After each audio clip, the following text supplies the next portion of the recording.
More Cyberpunk 2077 opinions, let's see it. Over the past week or so, I was able to play through Cyberpunk 2077's Phantom Liberty expansion. Good. Of course, with patch 2.0 in the background, and my god, did I have fun with this one. So code for the DLC was provided by CDPR, but there were some Okay, currently the overwhelming reviews are, yeah, it was good. It wasn't like the most game-breaking, earth-shattering thing ever, but it was good. restrictions. It seems like for all of the Phantom Liberty reviews going live today, we are not able to show our own captured gameplay, but instead we're using the footage provided by CDPR, and we could share some of the screenshots we took as we were playing through the expansion. And let me tell you, Phantom Liberty is amazing. I had so much fun playing this expansion, just having Update 2.0 as the backdrop with tons of new features and mechanics enhance this in such an incredible way. And although I had a blast with this expansion, I wouldn't be shocked if not everyone likes it just as much as me, because there is a bit of a departure from the typical Cyberpunk 2077 gameplay style here. Because at its core, Phantom Liberty truly feels like James Bond the game. As I hit the halfway point in the story, it hit me like, oh, I have basically just been role-playing as James Bond for this entire... Well, yeah, that's actually the story, in fact, by the way, if you did not know. The story is a spy thriller. Pretty much, very literally a spy thriller, in fact.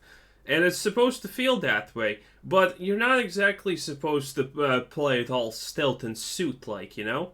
You have no reason to do that. You could get your monkey paws out and start, well, smashing everything kinda in the way, and you're gonna be fine. Your time. And let me tell you, Phantom Liberty is the best James Bond game I've ever played. So without getting into spoilers, because this will be a spoiler-free review, the core premise of Phantom Liberty is the president of the new United States of America's space plane was shot down and is now crash-landed in a new district of Night City known as Dogtown. One of the president's top advisors or agents, or really just their super...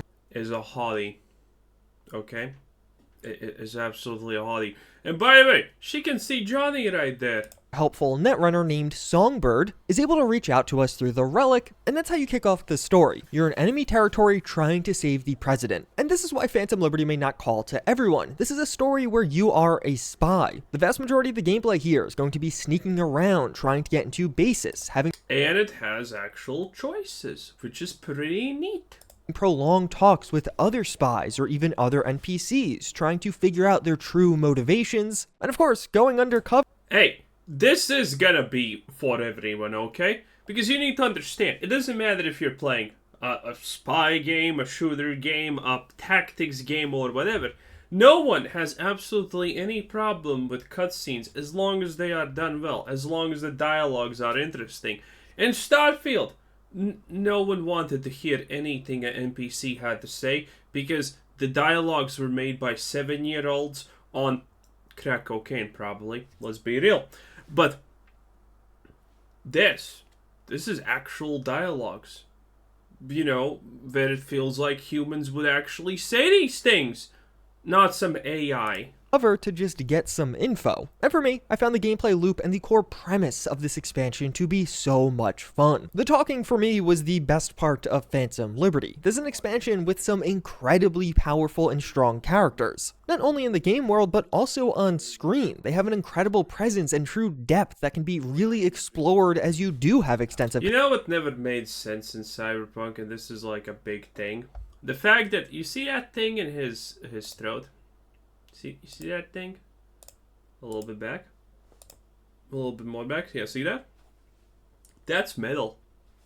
Also on screen, they have an incredible presence and true... Yeah, as you can see, it doesn't act like metal. You know, it doesn't act...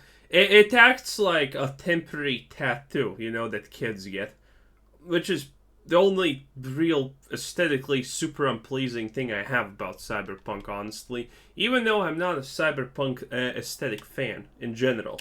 Depth that can be really explored as you do have extensive conversations with basically all of the main characters. Solomon Reed, played by Idris Elba, probably gets the most screen time in this one, and the other major players are going to be Songbird and another spy named Alex. And to a lesser degree, you have the president herself, as well as Kurt Hansen, the current ruler of Dogtown, in the background. Each of the major characters here have their own dark past, motivations for why they're helping out on this current mission, and as you play through the story, you will slowly start to peel back the layers of that character's character's true motivations. And at points, this can be genuinely hard because this expansion does such a good...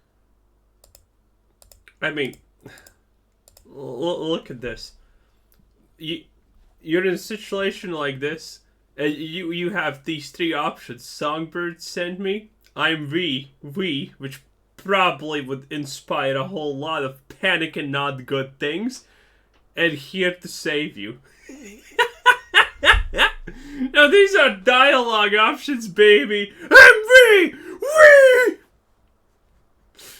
I would just end it. Character's true motivations. And at points, this can be genuinely hard because this expansion does such a good job at not making it clear who you should or shouldn't trust. Constantly, as I was playing, I wanted to rewind the conversation to look for clues and just to make sure I was making Yeah, I told you she can see him. the right choice. And CDPR gives you a ton of opportunities to learn more if you want. Just right off the bat, there's a ton of optional dialogue to really get into some of the characters' backgrounds. But also, sometimes when ending a quest and leaving, you could just kind of hang out and listen to some of the main characters continue a conversation without you to learn a bit more about how they're feeling. But there's also going to be a bunch of texting in this one, and this felt super organic. Just after a major event or doing some cool spy stuff, you'll be able to text with some of your other agents to discuss what happened, how it went down, and how you're all feeling as a result. Throughout this expansion, How you're all feeling as a result? Wow, this is future America. I was constantly second guessing myself. When Solomon Reed says he wants to help out for X reason, is that the truth? Do I trust him and believe him, or is he just a good spy? Because yeah, he is a good spy, so he might be lying. While playing Phantom Liberty, I constantly went back and forth on certain characters internally. I think this really speaks to the quality of the writing from CDPR here. I was able to see both sides of their motivations for a lot of characters to the point where I really didn't know who I could trust right up until the end. There were moments in this expansion where I basically felt like, okay, I'm just going to take a leap. Imagine if Starfield had a story while looking at this video. Just imagine if Starfield had a real story. It would be just something else. Of faith and hope this person doesn't screw me over because I'm going to put all my cards on the table here. And all the while in the background is Johnny Silverhand. He'll butt in to give his own opinion on what is going on and basically just give us some rocker guidance from within our own head. As well as Johnny Silverhand does get some nice moments in this one. He speaks from experience on certain topics and you do get the opportunity to learn a bit more about his past. I feel like in this expansion, Johnny Silverhand had fewer of those one-off snarky comments and more deep and prolonged conversations where you could... Well, this is supposed to be kind of a deeper expansion, you know, with the spy thriller escapades and whatnot. So, he kind of needs to act the part to a certain degree. Because, again, remember, if everyone's in a room and there's about to go... an explosive could go off any minute now because of something... and one guy there is making fart jokes. That really takes you out of the situation now, doesn't it? Could really go back and forth with him for a while. I found basically all of the characters in Phantom Liberty to be exceptional, but Idris Elba as Solomon Reed is incredible here. I truly think this might be my favorite character in Cyberpunk 2077 overall. It's Idris Elba. What are you not supposed to love about him? Not even just the expansion. And although Phantom Liberty definitely does feature a lot of talking and back and forth, there are also some epic spy moments. The backdrop of all of this is you're in a new militia-controlled district with Dogtown. This ruled by Kurt Hansen, and his presence is felt. He feels like a larger-than-life overlord in Dogtown. All the while, you're going to get into car chases with his troops, sneak into several buildings owned by him.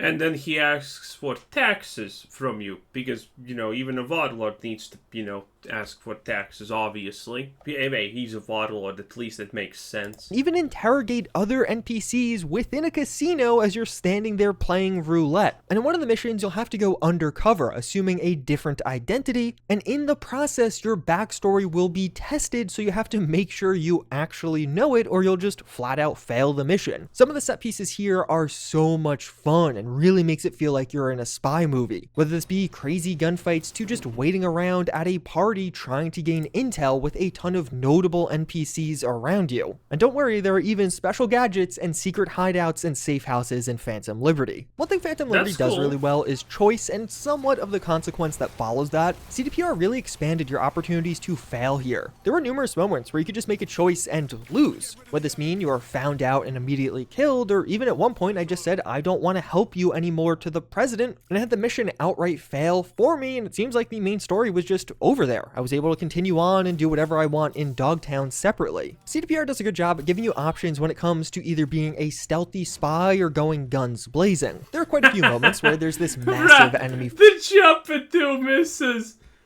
Console, please! Force in front of you, and of course, in the movie, they just... You know why Fallout had the VAT system?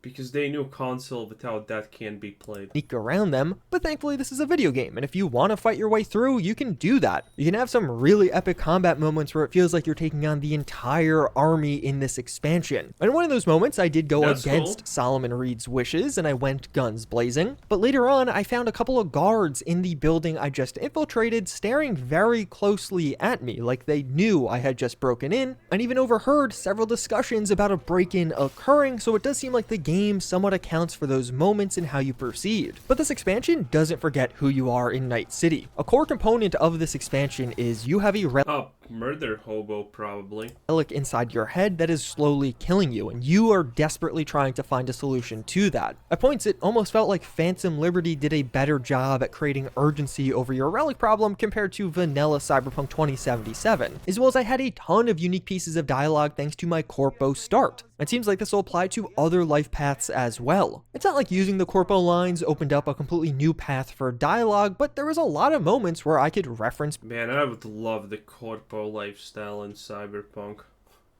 Man, I would be evil. Being a Corpo. In Phantom Liberty, I truly felt like a mercenary who used to be a Corpo, where a lot of the time in vanilla Cyberpunk, I just feel like a mercenary. The main story of Phantom Liberty is a pretty good length. It'll take you between 12 and 15 hours depending on how exactly you play. Good. There are a bunch of opportunities to let NPCs talk more. The main story and the side quests are 2 to 3 hours or something like that, it seems like. Or if you want, or even just take the long way around instead of going in guns blazing. And CDPR did a great job at integrating the story into the rest of Dogtown. Via story moments, you'll meet some new vendors or even be tasked with doing other activities around Dogtown. And during this, you'll be introduced to Mr. Hands, which is the Dogtown fixer. This character was super interesting in their own right. And some of the side gigs in Dogtown were major pieces of content. Dogtown has a lot of serious moments, but there's also moments where you're just being held up by a 7-year-old asking for 1,000 eddies. During my time in Dogtown, I really focused... What can we do with that 7-year-old? Could we introduce the 7-year-old to the concept of mantis blades? These are some really important questions if I think about it. This is some peak information that we need to actually understand. And man, bruh, please. Focused on the main quest, so that's largely what I'm talking about here, but there is a ton of side content as well. There are 17 new gigs, but also new repeatable activities like grabbing those airdrops. Wait, someone else said that there's like 10 extra missions that take like 20 to 30 minutes. I guess they were lying, because I believe our boy Juicy Hands more. Well, unless he's talking about Starfield, when he's gonna Bethesda fanboy sploosh all over the place for no reason. But, you know, it's like, it kind of depends, right? That are going to crash around and be heavily guarded, or these new repeatable car missions, which are a blast. You'll find cars scattered around Dogtown and basically have to drive them to a safe area for a fixer. But oftentimes, taking the car will alert somebody, and a car chase will ensue. With Update 2.0... Yeah, there's supposed to be 3 different scenarios or something like that. Cars handle way better now, but also sound better, and of course you have weapon systems you can use in them. The car missions do truly break down to you just driving from point A to point B, but they are still a ton. I mean, it's a car. Let's be real. What are you supposed to, you know, do in a car mission, right? It's a car. Even if it's a flying car, it only has one option: drive from A to B. there's no that you can't do anything else with that.